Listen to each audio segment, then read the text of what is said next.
Саламатсыздар. Назарларыңызға инженерлік механика пәнінің кезекті практикалық сабағы ұсынылады. Бүгінгі қарастыратын тақырыбымыз екінші бақылау жұмысы созылу сығылудағы сырықты есептеу. Есептің шарты алдарыңызда тұр, яғни жүктелген болат сырықтың көлденең қимасы сатылап өзгереді, көріп отырсыздар, схемалар артында тұр. Бірнеше рет сатылап өзгереді. Осы сырық үшін көлденең қиманы анықтау керек. Және болат материал болғандықтан бұл жерде оның беріктік шартына байланысты мүмкін кернеудің мәні 160 мегапаскаль екендігін көріп отырсыздар. Қиманы анықтаумен қатар бұл жерде үш бірдей шаманың эпюрасын салу керек. Ол бойлық күш, тік кернеу және орын ауыстыру эпюрлерін. Сонымен бақылау жұмысы номер 2 алдарыңызда бірнеше варианттар көрсетілген. 20 вариант көрсетілген. Осы 20 вариантқа байланысты олардың өлшем бірліктері берілісі көрсетіп тұр, ұзындықтар және күштердің мәндері. Енді осы бақылау жұмысына байланысты сіздерге бір мысал ретінде мысал келтірейін, соны толықтай талдайық екінші бақылау жұмысын. Сонымен көлденең қимасы сатылап өзгеретін мынандай сырық қарастырайық. Жоғары жағы бекітілген болсын, төмен жағы бос.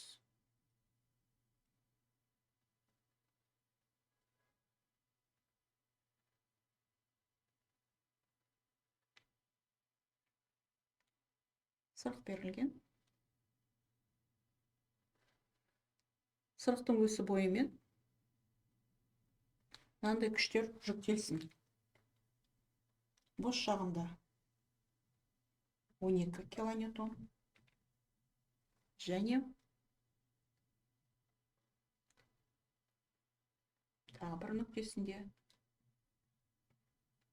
27 килонewton екі күшпен жүктелсін. Берілген көлденең қималары төменгі бөлігіміз F болсын, жоғарғы бөлігі жуандау, оның мәні 2F болсын. Сонымен қатар бұл жерде әрине ұзындықтар көрсетіледі, яғни күштің түсу нүктесінің және жалпы ұзындық. Мынау 2 метр болсын, мынау 1 метр болсын, мынау 2 метр болсын. Берілген материалымыз болат материал, сондықтан оның мүмкін кернеуінің мәнін жазып қояйық. Оның мәні 160 мегапаскаль. Және серпімділік модулінің бірінші жүдері 2 көбейтілген 15 дәрежесі мегапаскаль. Орын ауыстыру есептеген кезде қажет болады. Сонымен не табу керек? Аудан анықтау керек көлденең қиманың. Және үш шаманың дедік. Бойлық күш, кернеу, тік кернеу және орын ауыстырудың эпюрлерін тұрғызу керек. Ең бірінші бойлық күштің эпюрасын тұрғызайық. Сол бойлық күштің эпюрасына байланысты қалған мәндерді анықтаймыз. Сонымен эпюрасы алу үшін әрине бізге шектеулі сызықтар керек. Бастапқы және соңғы нүктесіне байланысты. Егер де біз тек қана бойлық күшті эпюрасын салатын болсақ, онда біз берілген сырықты тек қана екі ақ бөлікке бөлер едік. Пункттермен күштің түскен нүктелерін салатын болсақ, екі бөлікке бөлініп тұр. Енді мына салынған сызығымыз бұл бойлық күштің нөлдік өсінің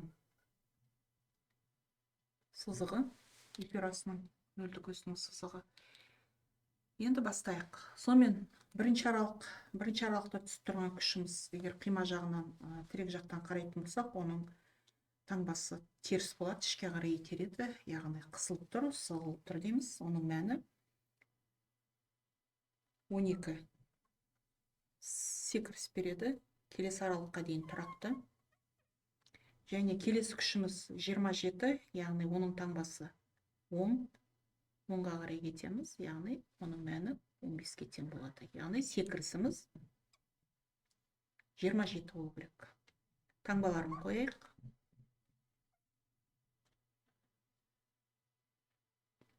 Шыққан эпюраны толықтай торлап шығайық. Нөлдік өске перпендикуляр сызықтармен торланады. Себебі әрбір сызық осы сызыққа сәйкес келетін қимадағы ішкі жүктеменің, яғни бөлік күштің мәніне тең болып отырады. Енді беріктік шартын пайдалану үшін әрине бізге барлық аралықтағы кернеудің мәнін анықтауымыз керек. Яғни кернеудің мәнін анықтау үшін мына жерде көріп отырсыздар. Кернеу дегеніміз формуласын жазатын болсақ, ол осы қарастырып отқан қимадағы бөлік күштің ауданға қатынасы тең болады. Енді жаңа біз бөлік күштің эпюрасын салған кезде тек қана күштің әсеріне ғана тоқтадық.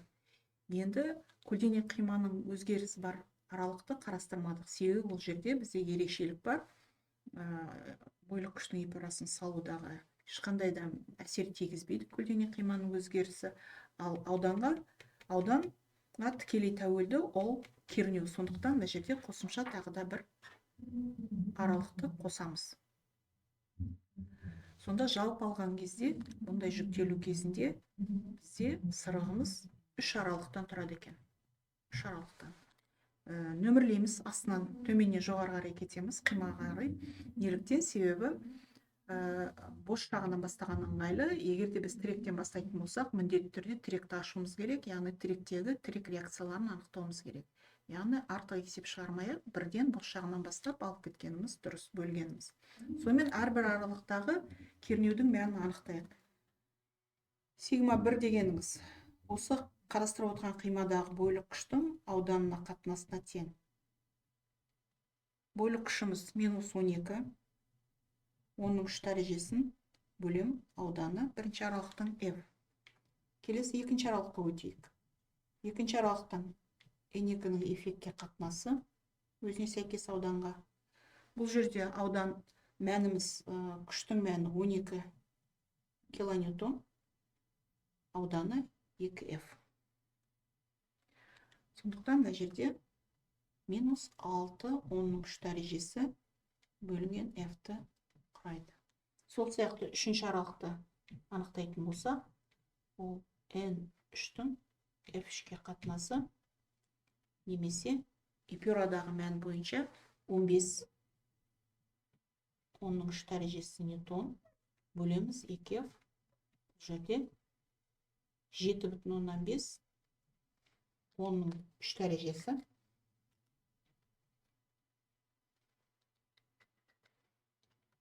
F-ке тең. Яғни осындай бөлшек түрінде қарастырғанымыз дұрыс. Себебі салыстыруға ыңғайлы, барлық бөлшектерде F алымында тұр, көріп отырсыздар. Салыстырайық, алымы бойынша салыстыратын болсақ, бұл жерде ең үлкен мәнді таңдаймыз. Ең үлкен мәніміз сигма максимум ретінде. Әрине, абсолют шамасы бойынша алынады. Абсолют шамасы бойынша көріп отырсақ, мына жерде -12, -6, -7,5, яғни сигма ол 1-мен шектеледі. Міне осы мәніміз кернеуден аспау керек. Енді орнына мәнін қойып анықтайық. Сонымен -12, оның 3 дәрежесін ауданға бөліп, оны шектік мән 160-ға теңестіру арқылы біз F-тің мәнін анықтайды екенбіз. Сонымен F дегеніміз есептеу жіберейік. 12,000-ді 160-қа бөлетін болса,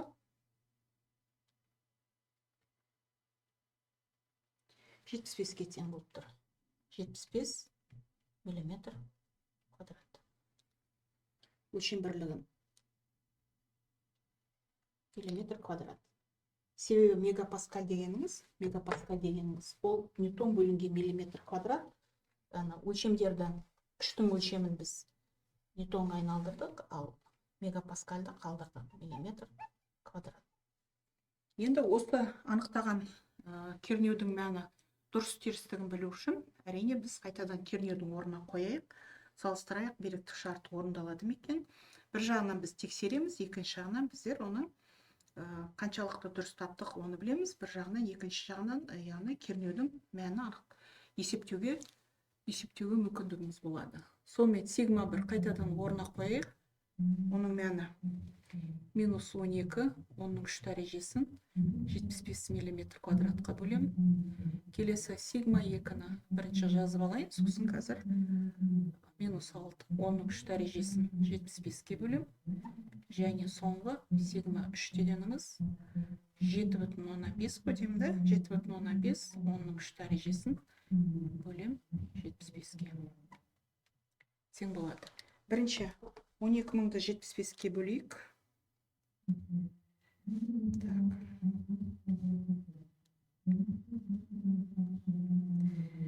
160 былай шығып отыр. 160 өлшем бірлігі мегапаскаль. Себебі алымы ньютон, бөлімінде миллиметр квадрат, ньютон бөлінген миллиметр квадрат, ол мегапаскальді құрайды. Ары қарай. Енді мынау екі есе аз, бірден жазуға минус 80 деп жазайын. Мегапаскаль.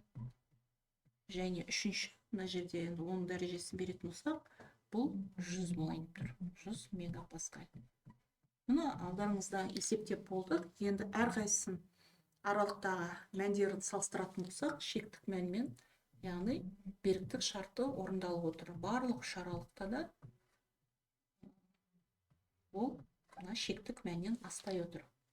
Яғни біз толықтай айта аламыз. Осы ауданымыз 75 миллиметр квадрат болғанда, осындай жүктелу кезінде беріктік шарты орындалады деп. Енді осы мәндер бойынша операциясын салып шығайық. Ол үшін нөлді көз таңдаймыз. Нөлді көзіміз бұл кернеудің мегапаскаль өлшемімен анықталады. Енді осы кернеудің мәні бойынша, есептеген мәніміз бойынша салып шығайық. Сонымен бірінші аралықта 160 минус таңбамен, келесі екі есе аз, келесі 100-ді 110-ға қарай кетем. Таңдап алған масштаб бойынша салып шықса, міне эпюрамыз мынандай.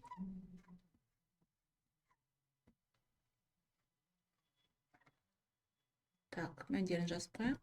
180. Яғни негізі өлшем өзгерген мәнді қай нүктеден бастап өзгерді, сол жерде жазғанымыз дұрыс, мына жерде өзгерді. Және нөлді көзге перпендикуляр сызықтармен торланып шығады.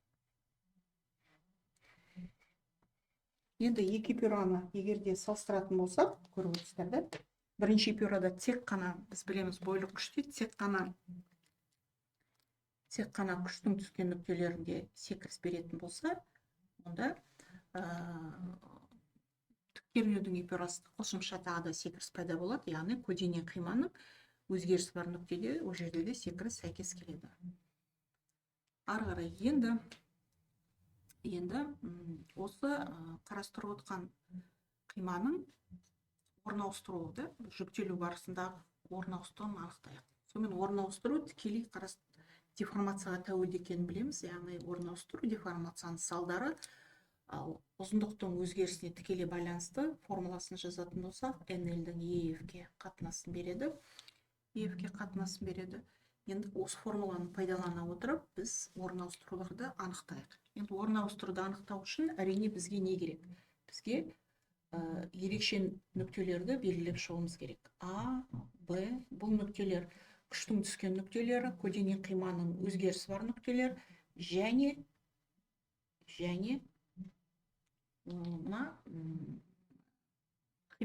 қарастырып отқан дененің бастапқы және соңғы нүктелері болып табылады.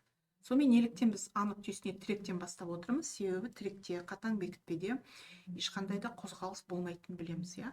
Ешқандай да сызықтықта, бұрыштықта қозғалыс жоқ. Яғни біздің жағдайда сызықтық қозғалыс бізді қызықтырады, яғни сызықтық қозғалыс яғни жоқ дегеніміз сөз, орын ауыстыру жоқ деген сөз. Сонымен былай деп жаза аламыз.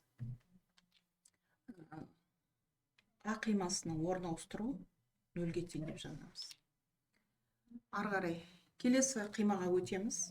Б қимасы ол алдында тұрған қиманың орын ауыстыруы плюс осы екі қиманың арасындағы ұзындықтың ұзаруы немесе қысқаруы. Бұл жерде үшінші аралық, сондықтан индекс 3 қоямыз.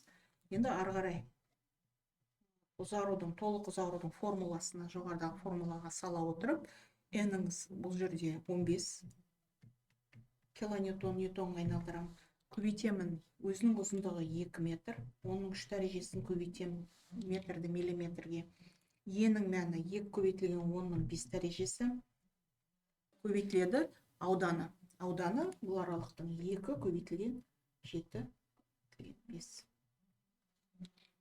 Сонымен мына жерде 2 менен қысқарады. Енді толықтай қысқарайын тұр. Бұл мәніміз 1 миллиметрге тең екен.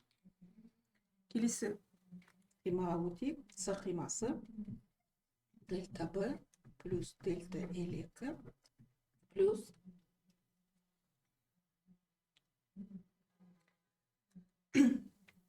минус 12 БЦ 1 метр, яғни 1 көбейтілген 10-ның 3 дәрежесі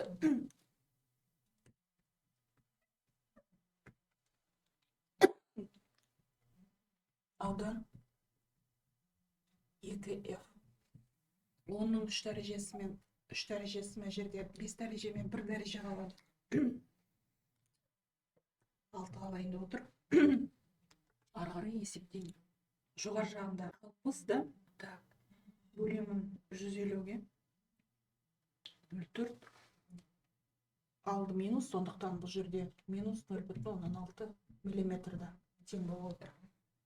Келесі соңғы нүктесі алдыңғы қима С плюс дельта L бірінші аралық. Тең болады минус 0,6 миллиметр плюс соңғы бірінші аралықты жазатын болсақ, бұның мәні минус 12, оның 3 дәрежесі, ұзындығы 2 метр, оның 3 дәрежесі, көбейтілген оның 5 дәрежесі, көбейтілген F-тің өзі 75.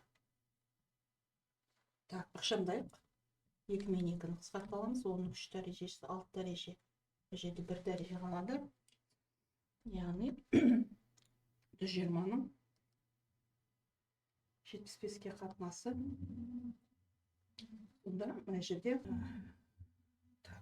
бірден алғанда 10 таңба шығады екен. 10 кешіресіздер, мына жерде 10 таңба. Себебі мына бөлшекті есептегенде 0,4 шығып отыр. Так, мына жерде қайтадан минус 1 миллиметр шығайын тұр. Барлық ерекше нүктелерде орын ауыстыруларды анықтадық. Енді осы орын ауыстырулар мәндеріне байланысты эпюра салып шығайық.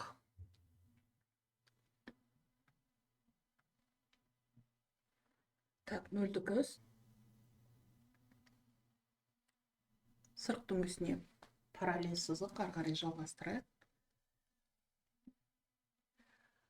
Бұл орын ауыстырудың эпюрасы нөлдік өздің тұсына қай ішкі жүктемені салып жатырмыз, қай шаманың мәнін салып жатырмыз. Міндетті түрде қасына өлшем бірлігін жазып қоямыз. Сонымен бірінші аралықта бірінші А нүктесі 0, келесі мәніміз 1 миллиметр. Қосамын. Келесі мәнім 0,6. Өзіміз таңдаған масштаб бойынша мәндерін салып шығайық. Және соңғы мәніміз 1 метр, 1 миллиметр. Минус, сондықтан солға қарай кетті. Таңбаларын көрсетейік. Және ішін торлап шығайық.